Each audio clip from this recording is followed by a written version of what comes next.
सभी विद्यार्थियों का उन्हें एक बार आपके अपने इस YouTube चैनल साहित्य संगम में बहुत बहुत स्वागत है।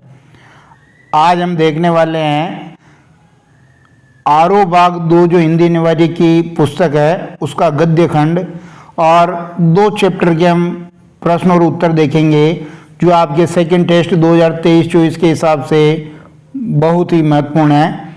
चैप्टर है आपका 12वां धर्मवीर भारती काले मेघा पानी दे, एक संस्मरण है। और 13वां चैप्टर है फणीश्वर नाथ रेणु पहलवान की ढोलक, ये एक कहानी है।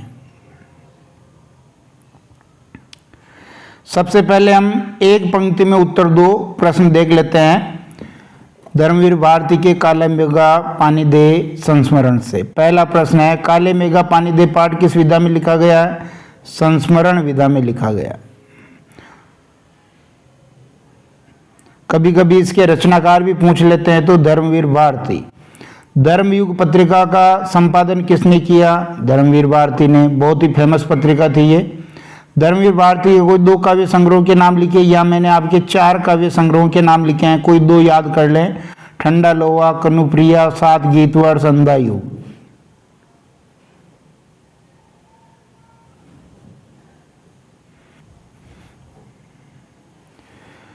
चौथा प्रश्न, धर्मवीर भारती के कोई 2 उपन्यासों के नाम लिखे, या मैंने 3 उपन्यास दिए हैं, तीनों ही बहुत फेमस हैं, कोई 2 याद कर लें। गुनाहों का देवता, सूरज का 7वां घोड़ा और 7 गीतवर्ष।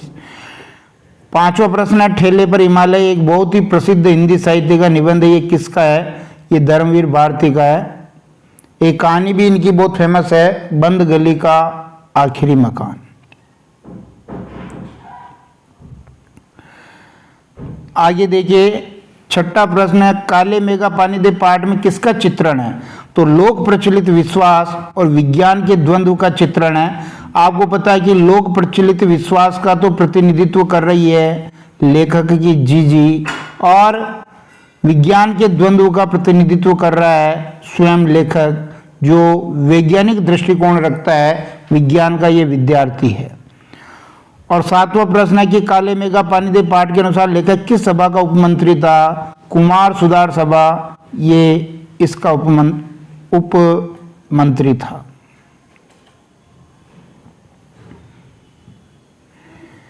इसके बाद देखिए 8वां प्रश्न है, इंद्रसेना का दूसरा नाम क्या था? या इंद्रसेना को लेखक क्या कहता था? मेंढक मंडली। क्या कहता था? मेंढक मंडली, क्योंकि मेंढक की तरह वो कीचड़ में लौटती थी। 9वां प्रश्न, इंद्रसेना पहला जयकारा किसका लगाती थी? गंगा मैया का वो पहला जयकारा लगाती थी। लेखक के अनुसार अंग्रेजों से पिछड़ने और उनका गुलाम बनने का क्या कारण आपको लगता है? अंधविश्वास, टोटली अंधविश्वास। फिर देखिए, जीजी ने दान के बारे में क्या कहा? बिना त्याग दान नहीं होता, अर्थात दान में त्याग का भाव होना जरूरी है। अब लघुत्तरात्मक प्रश्न हम देख लेते हैं। पहला प्रश्न है कि काले मेघा पानी दे संस्मरण का मूल प्रतिपाद्य क्या है?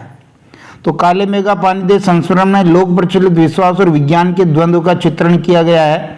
पानी न बरसने पर पानी की कमी से पीड़ित लोग इंद्रसेना के रूप में उसका भावपूर्ण हल खोज लेते हैं। भाई पानी नहीं बरस रहा है तो वो अपनी मान्यता के अनुसार इंद्रसेना में उसका हल ढूंढते हैं। लोक प्रचलित विश्वास को मानने वाले मानते हैं कि इंद्रसेना पर कठिनाई से सहेज कर जो पानी रखा गया है वो फेंक देने से जो बादल हैं वो पानी बरसाएंगे, अर्थात इंद्र देवता बरसात कर देंगे।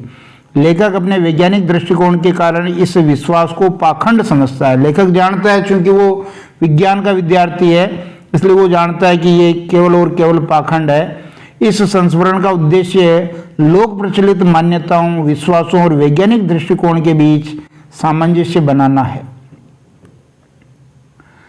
लघुत्तरात्मक प्रश्न का दूसरा देखिए, जीजी के दान और त्याग संबंधी विचार लिखिए।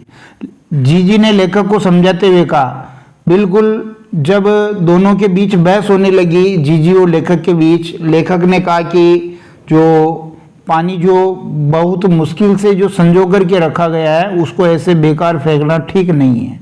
तब जीजी ने लेखक को समझाते हुए कहा कि बिना त्याग के दान नहीं होता, जीजी के अनुसार अगर लेखक के पास लाखों करोड़ रुपए है और वह उनमें से 2-4 रुपए किसी को दे दे तो वह दान नहीं होगा।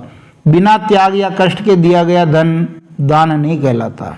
त्याग वह होता है जब हमारे पास कोई वस्तु कम है, हमें भी उस वस्तु की आवश्यकता है, फिर भी हम अपनी जरूरत भुलाकर दूसरे की जरूरत पूरी करें। दान भी वही कहलाता है। जो परोपकार की भावना से दिया जाता है उसी दान का सुफल प्राप्त होता है। जीजी के विश्वास के अनुसार वर्षा के अभाव में भी जो थोड़ा सा पानी बचा रखा है उसे इंद्र सेना पर फेंक देने से इसका सुफल ही अवश्य प्राप्त होगा। फिर एक दीर्घ उत्तरीय प्रश्न है कि इंद्र सेना अनावृष्टि दूर करने के लिए क्या क्या करती थी। तो धर्मवीर भारती ने काले मेघ का पानी दे संस्करण में वही लोक प्रचलित विश्वास और विज्ञान के द्वंद्व का चित्रण किया है। अनावृष्टि का समय मतलब बरसात नहीं हो रही है। जब वर्षा की प्रतीक्षा करते करते लोगों की हालत खराब हो जाती है तब गाँव में नंग दड़ंग किशोर शोर करते हुए कीचड़ में लौटते हुए गलियों में घूमते हैं। ये 10-12 वर्ष की आयु के होते हैं तथा सिर्फ जांघिया या लंगोटी पहनकर गंगा मैया की जय बोलकर गलियों में चल पड़ते हैं। जब ये मंडली किसी घर के सामने रुककर पानी की पुकार लगाती थी तो घरों में सहेज कर रखे पानी से इन बच्चों को सर से पैर तक तर कर दिया जाता था, मतलब इनको भिगो दिया जाता था और ये बच्चे भीगे बदन से मिट्टी में लौटते थे और कीचड़ से लथपथ हो जाते थे। ये कहलाती थी इंद्र सेना। दूसरा प्रश्न देखिए कि काले मेघ का पानी दे संस्करण में लोक प्रचलित विश्वास और विज्ञान का द्वंद्व है बताना है। तो यहाँ ध्यान दीजिए, विज्ञान का अपना तर्क है और विश्वास का अपना सामर्थ्य है। जीजी लोक प्रचलित विश्वास को मानती है जबकि लेखक विज्ञान को मानता है, परंतु जीजी के तर्कों के आगे उसकी एक नहीं चलती। विज्ञान की सार्थकता के विषय में शिक्षित वर्ग असमंजस में है, जैसे लेखक यहाँ असमंजस में था कि वो पानी फेंके या नहीं फेंके। लेखक ने इसी दुविधा को लेकर पानी के संदर्भ में प्रसंग रचा है। आषाढ़ का पहला पखवाड़ा बीत चुका है, ऐसे में खेती व अन्य कार्यों के लिए पानी न हो तो जीवन चुनौतियों का घर बन जाता है। यदि विज्ञान इन चुनौतियों का निराकरण नहीं कर पाता तो उत्सव धर्मी भारतीय समाज किसी न किसी जुगाड़ में लग जाता है, अर्थात जो उसकी मान्यताएं हैं, उसकी परंपराएं हैं, प्रपंच रचता और हर कीमत पर जीवित रहने के लिए अशिक्षा तथा बेबसी के भीतर से उपाय खोज लेता है। जैसा यहाँ पर अनावृष्टि में उन्होंने इंद्र सेना पर पानी फेंकने का उपाय खोज लिया था।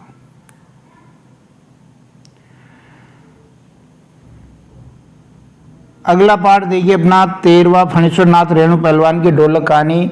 ध्यान दीजिए, ये सब पाठ नए पाठ्यक्रम और नई पुस्तक के अनुसार है। हो सकता है पुरानी किताब में इन पाठों का क्रम अलग हो क्योंकि कुछ पाठ वहां से हटा दिए गए हैं। एक पंक्ति में उत्तर दो, फणीश्वर नाथ रेणु की प्रसिद्धि किस कारण से है। बहुत इंपॉर्टेंट प्रश्न है क्योंकि आंचलिक उपन्यासकार और कथाकार फणीश्वर नाथ रेणु माने जाते हैं। इनका बहुत फेमस उपन्यास है मेला अंचल। आगे देखिए, फणीश्वर नाथ रेणु का प्रसिद्ध उपन्यास कौन सा। ये आ ही गया मेला अंचल जो 1954 में लिखा था। और इनके अन्य उपन्यास भी आपको याद होने चाहिए क्योंकि वो पूछ ले कि कौन कौन से उपन्यास लिखे हैं। तो प्रति परिकथा, दीर्घ तपा, जुलूस और कितने चौराहे। तीसरा प्रश्न देखिए, चटाक चट दा का क्या अर्थ है।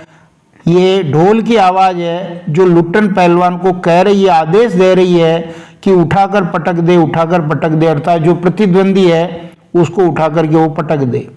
गांव के अर्धमृत औषधि उपचार पथ्य विहीन प्राणियों में संजीवनी शक्ति कहाँ से आती थी। पहलवान की ढोलक की आवाज से। जब वो पहलवान ढोलक बजाता था तो उन लोगों को एक संजीवनी शक्ति मिलती थी। पांचवा प्रश्न देखिए, पहलवान की ढोलक कहानी का मुख्य पात्र कौन है। लुट्टन सिंह पहलवान। लुट्टन पहलवान के गांव में कौन सी बीमारी फैली थी। मलेरिया और हैजा। लुट्टन सिंह अपना गुरु किसे मानता था। बहुत इंपॉर्टेंट, ढोल या ढोलक को वो अपना गुरु मानता था क्योंकि उसी के निर्देश पर वो पहलवानी करना सीखा था।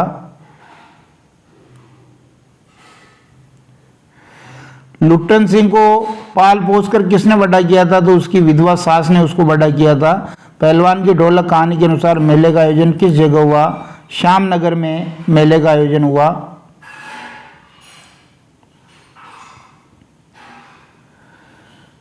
शेर के बच्चे का असली नाम क्या था? चांद सिंह।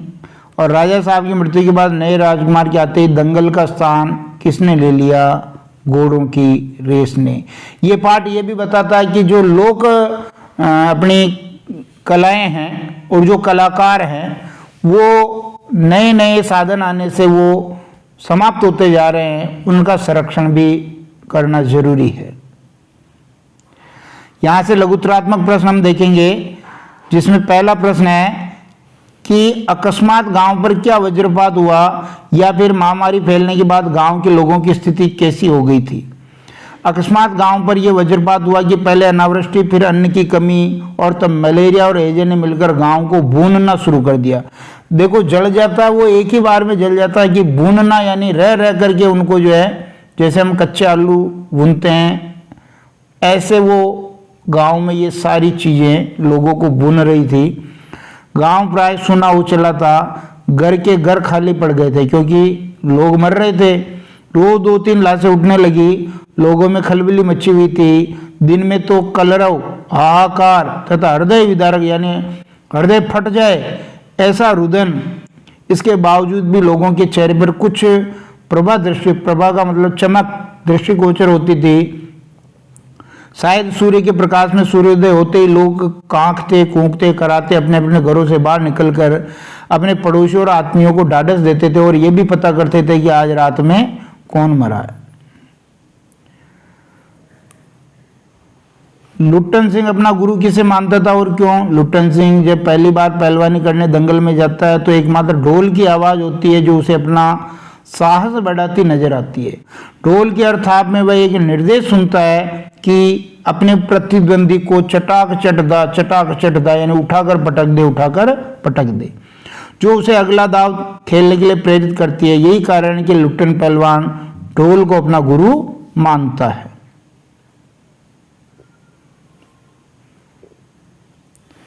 पहलवान की ढोलक कहानी व्यवस्था बदलने के साथ लोक कला और कलाकार के अप्रासंगिक हो जाने की कहानी है। अप्रासंगिक का मतलब अब उन कलाकारों का कोई उपयोग नहीं है। लोक कलाएं मानव संस्कृति को बल देती है, इसलिए उनका हमारे जीवन में बहुत महत्व है। विज्ञान द्वारा मनोरंजन के नए नए साधन खोज लेने से ये लोक कलाएं नष्ट होती जा रही है।